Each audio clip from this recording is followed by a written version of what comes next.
Attention! Private Martin, you have been found guilty of refusing to obey lawful commands whilst on active service. The sentence of the court is that you shall suffer death by being shot.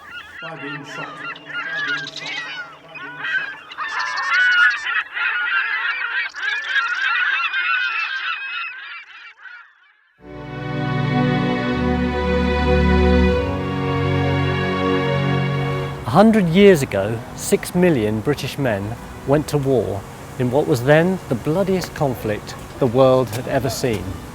750,000 of them died, and many more were physically and mentally scarred for life. This film is about some of the relatively few whose conscience would not allow them to fight.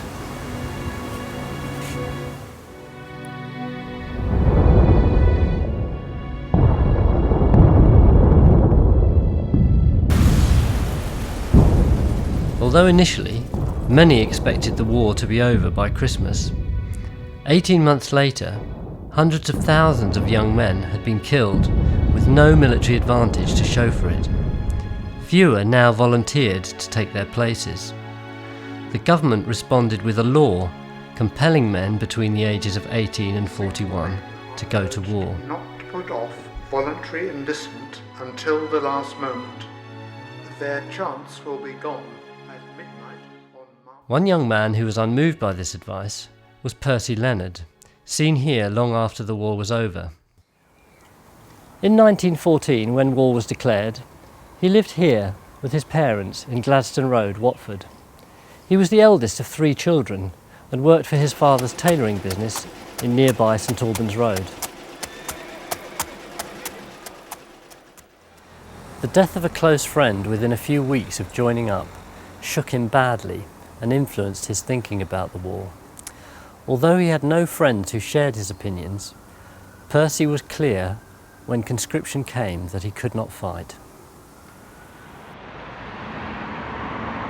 Somewhere under the ring road, near this school in Derby Road, was a Quaker meeting house. Percy had heard that the Quakers organised meetings to support those resisting conscription, so he went along to the meetings.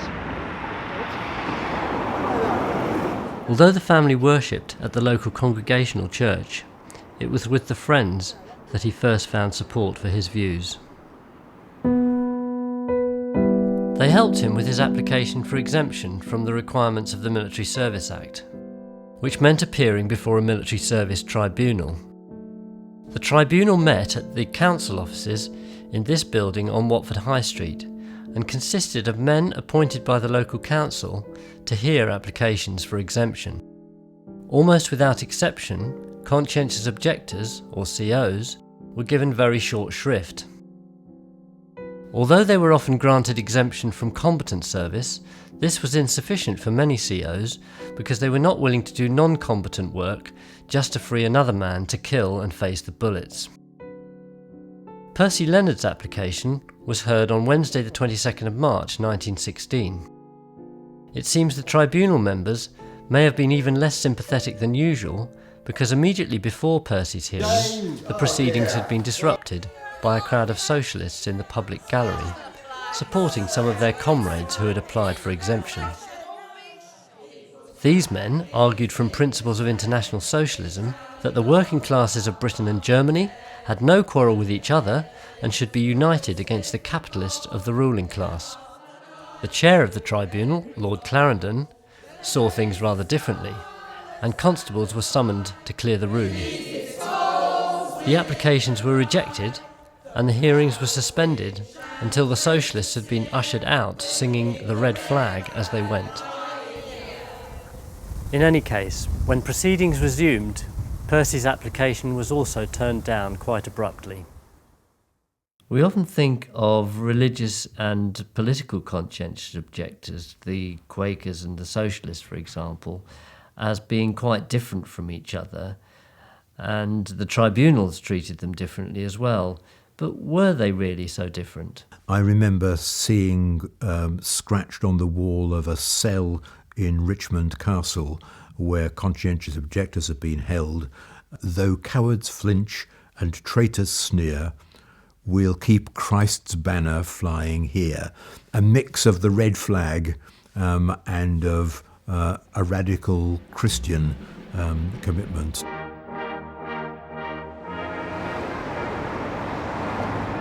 Like all COs whose applications were turned down by the tribunals, Percy was told to report to a regional centre to enlist. Failing to do this, he was arrested here at the family tailor's shop.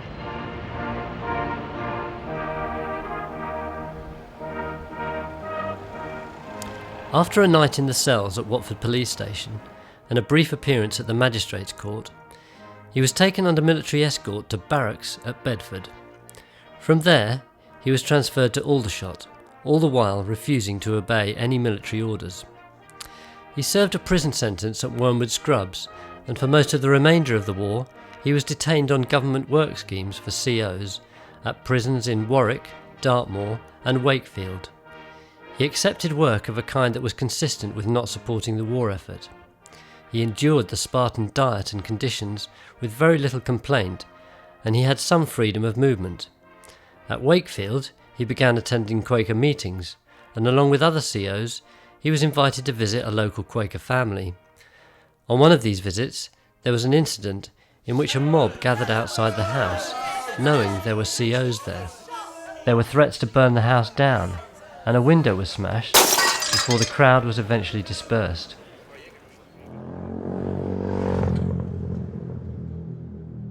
Another incident in Percy's CO experience illustrates the attitude of many of the clergy in the mainstream churches.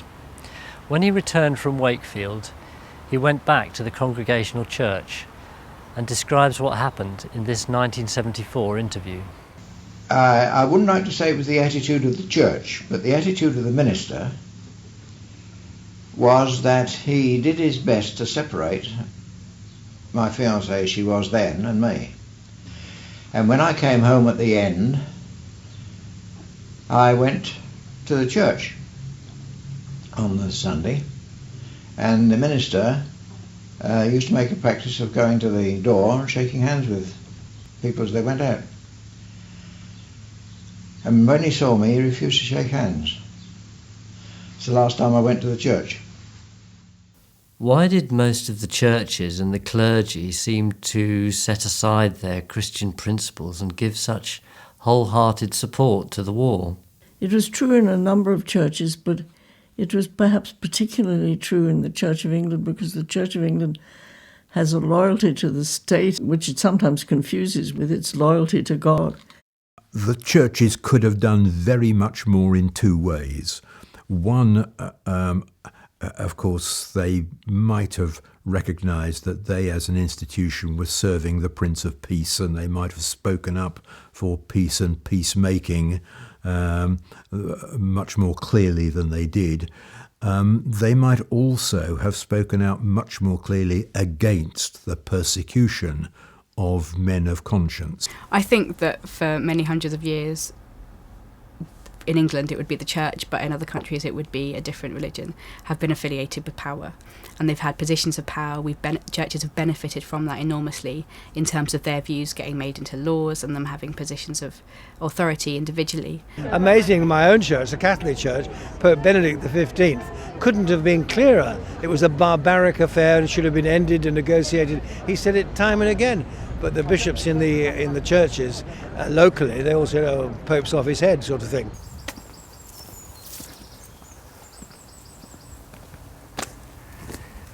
The people who lived in this fine mansion just outside Watford were very different from Percy Leonard's family. For a start, they had been Quakers for generations. James Doyle Penrose was from a prominent Irish Quaker family, and his wife Josephine from a family of wealthy East Anglian Quaker bankers and philanthropists, the Peckovers of Bank House in Wisbech. James Doyle Penrose was an artist, well known for his paintings on Quaker themes. The Presence in the Midst is set in the 17th century Quaker meeting house at Jordan's, less than 10 miles away from Watford. It conveys, a bit too literally for some Quakers nowadays, the idea of Christ's presence in the silence of Quaker worship. This one's a bit more dramatic. Popularly known as Fierce Feathers, it shows American Quaker settlers in a meeting for worship in the 18th century. The story behind it is that the Native Americans were dissuaded from any aggressive intent by the peaceful and spiritual response of the calm and unarmed Quakers. Its original title was None Shall Make Them Afraid. James and Josephine had 4 sons, and the whole family were already active members of the same Watford meeting that Percy Leonard was to discover during the war. All 4 boys went to a Quaker boarding school in Reading. When war came in 1914, Lionel Penrose, the second eldest of the brothers, was 16 years old. For almost all Quakers, the war presented some very difficult decisions. Quakers had a long history of non-violence and opposition to war. But even so, some felt that their patriotic duty required them to help defend their country against German militarism. Other Quaker men who were of an age to volunteer for the army decided instead to form an ambulance unit. They felt this would be consistent with their Quaker pacifist principles and involve them in the equally vital work of saving life and relieving the suffering of the wounded. Funds were raised and training for the Friends Ambulance Unit started within weeks of the outbreak of war, at a hostel attached to Jordan's meeting house. The Penrose family offered extra training space and hospitality at Oxley Grange. Young Lionel would have seen this going on, and he would no doubt have met many of these idealistic fellow Quakers, preparing for their mission in the killing fields of France and Belgium. Lionel turned 18 in June 1916, just 3 months after conscription had come into force. His older brother, Alexander, had already joined the Friends Ambulance Unit. Not surprisingly, Lionel was in no doubt that he must apply for exemption from military service on the grounds of conscientious objection. This is what happened at his tribunal. So, young man, would you tell me, please, on what grounds you consider yourself to be a conscientious objector? In general, they are these: that I believe all war is contrary to the spirit of Christianity. I can't see that to take men's lives can be in accordance with what I believe to be the teaching of Jesus Christ. You object to go as a non-combatant? Yes, so far as I can see, non-combatant service simply means preparing the way for others to do what I object to doing. Well, I'm not going to argue with you on that. What school do you attend? Leighton Park School, Reading. You're his father, are you? Are you a conscientious objector? Yes. Our family, on both sides, have been Quakers for the last 250 years. I see. Well, you're just over 18, aren't you? Very young to be making such a grave decision. In view of this, we shall adjourn the case until June next year, when you'll be 19. And when he left school, in the summer of 1917, the tribunal accepted his application for exemption from any military service on condition of his doing agricultural work. By the following April, he seems to have changed his views about non-combatant service because he was here at Jordan's, training for service with the Friends Ambulance Unit. After 6 weeks training, Lionel was posted to France and allocated to an ambulance train.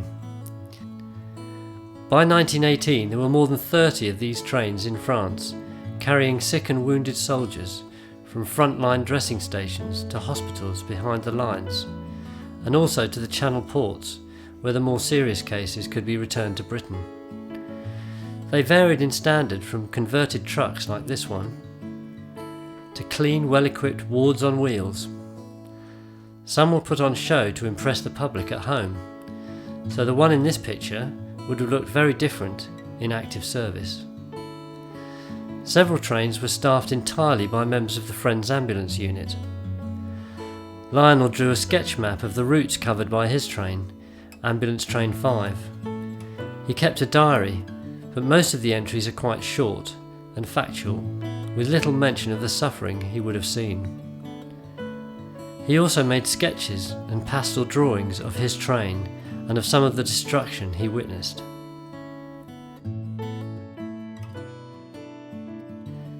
On the 11th of November 1918, Lionel was in Paris and saw the response of the crowds to the news of the armistice. He wrote far more in his diary that day. I met Devitt at station at 2 p.m. We alone remain sane? To us all the racket appears ridiculous. We met a Tommy who thinks the same. Tea, and then Devitt goes off fed up.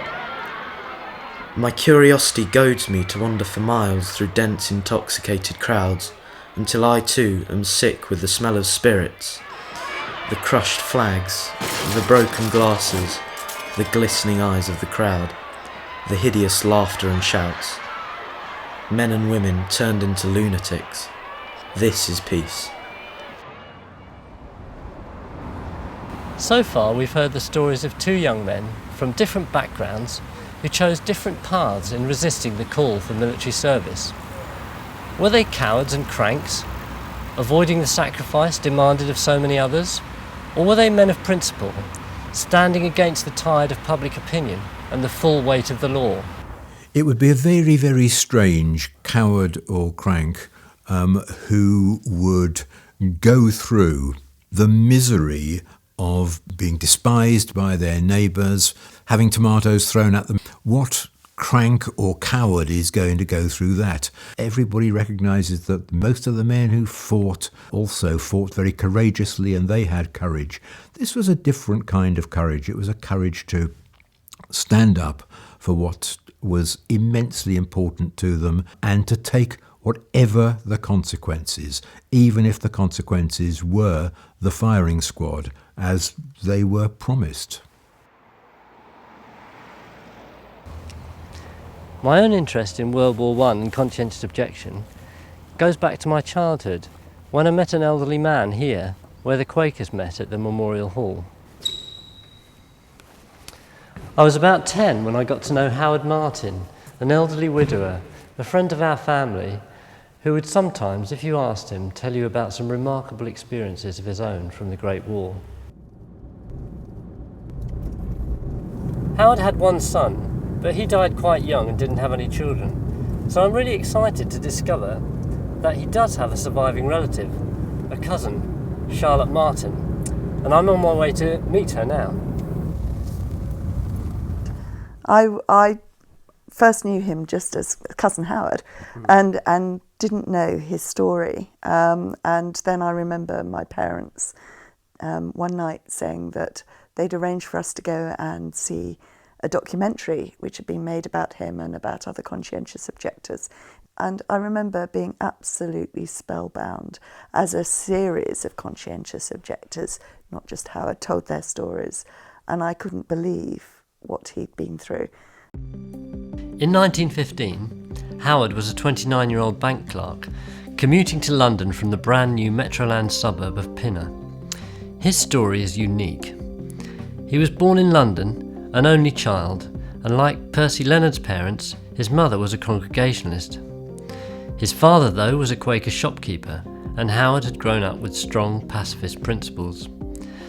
As a rather serious and earnest teenager, he made himself unpopular at school by speaking out against the Boer War, and he viewed the European arms race and military alliances of the 1900s with deep concern.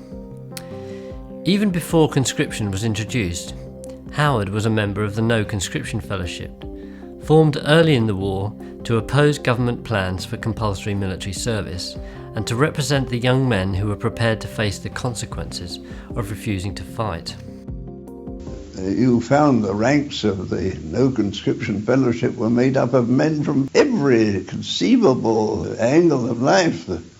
You had all sorts of religious groups. Then you had, in addition to that, the more politically minded degrees of socialists. And then a very curious group of what I used to call the artistically minded, artists, musicians. Howard Martin got involved locally and was chairman of the Harrow branch of the No Conscription Fellowship. Of course, when conscription came in, he himself had to face a local tribunal. As usual, the men who sat on his tribunal were not impressed and saw no reason to grant his application for absolute exemption. So, like Percy Leonard, he was soon formally arrested and taken away for enlistment. In his case, it was at Battersea Barracks, here in Mill Hill. When we were leaving the Mill Hill Barracks, in going down from the barracks to the railway station, having our heels kicked and pushed around, it was obviously laid on at the instructions of the authorities. Refusing all orders, he was brought here to Felixstowe, now a massive container port, but then a large camp for the Eastern Non-Combatant Corps of the British Army. Of course, all the time we were disobeying orders, it was inevitable. And from there we were given 28 days imprisonment in an old place called the Harwich Redoubt. It was a very rough old military prison. They were kept in darkness on a diet of bread and water and ordered to do endless menial dirty jobs, such as shifting coal and scrubbing floors. Some of these they accepted as having no military associations, but they repeatedly refused to drill or parade and suffered further consequences in the form of punishment diets, being confined in iron manacles and having repeated threats of dire consequences if they continued their disobedience. On the 6th of May, they were warned that unless they backed down, they would be taken to France, where their non-compliance would mean certain death. There was a very definite movement that they would break our resistance by sending us to France. Get us into the firing line, they can pass the death sentence, and that was that. The first Conscription Act had applied only to single men. The second Conscription Act was going to apply to married men as well. So the War Office could see another huge, great surge of conscientious objectors, and they wanted to deter them. And so army commanders on a local level were sending conscientious objectors to France, either because they genuinely believed their own propaganda that these men could be and should be court-martialed and shot, or as a warning and a deterrent. You see, one of the threats of the military authorities was to us that, oh, well, you're going to France, your friends in Parliament won't be able to do anything. They thought that we were always out, but they couldn't get it away from their minds that you were out to save your skin and not for a principle.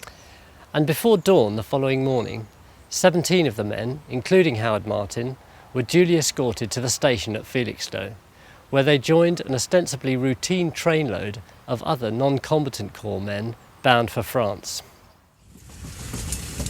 Somebody in the trade crossing London threw a note out which landed on the platform and got to somebody we knew, and that was the first word that got round that we were on our way to France.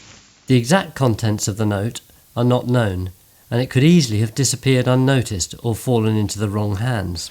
Fortunately for the COs, it was picked up by a railway worker who was a trade unionist and sympathetic to the NCF. He ensured that it got to their offices in London. This was a lifeline.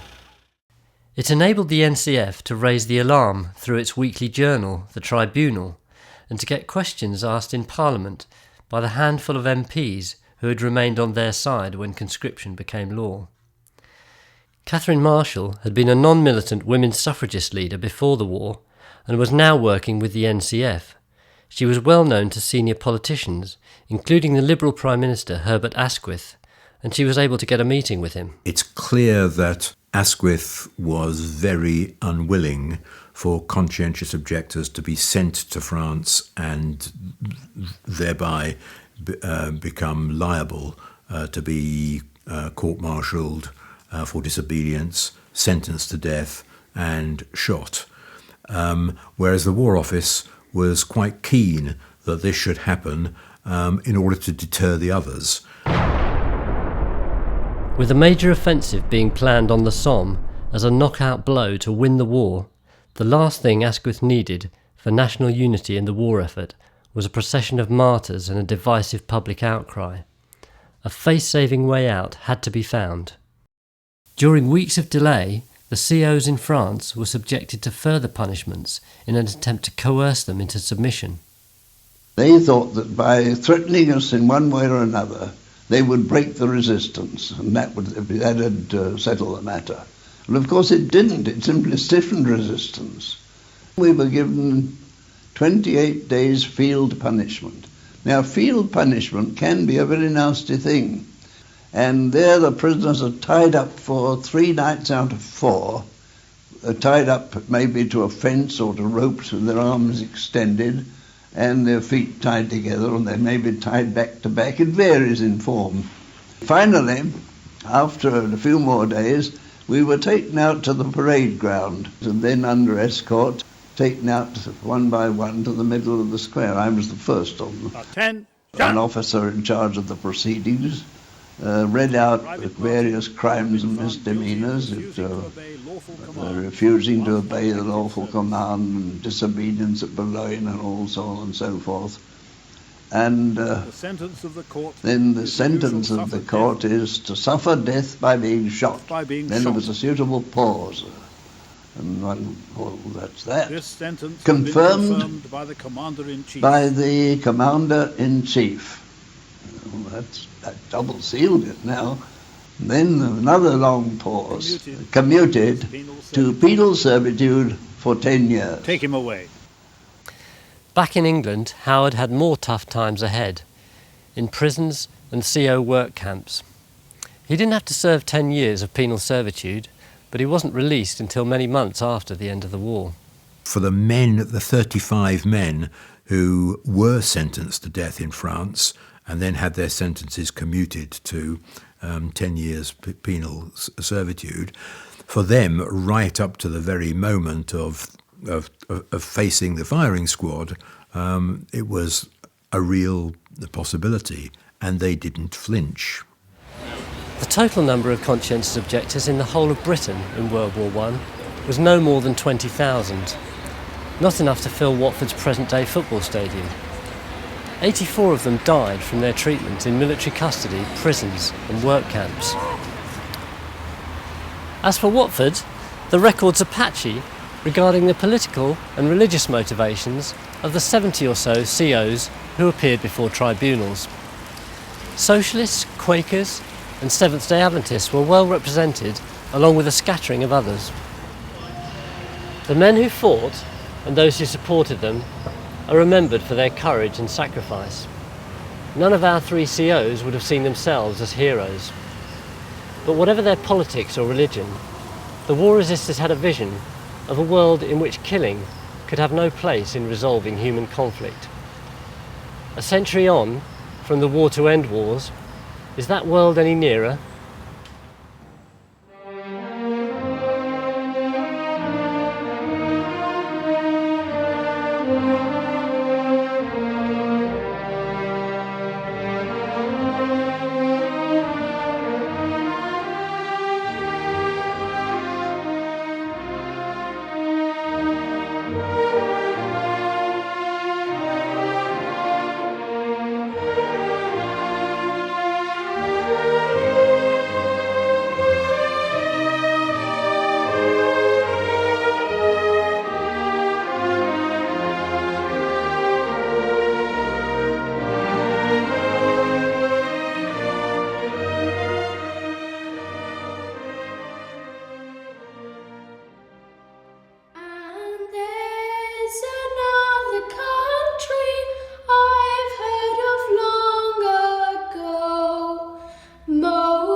Counter armies, we may not see her king.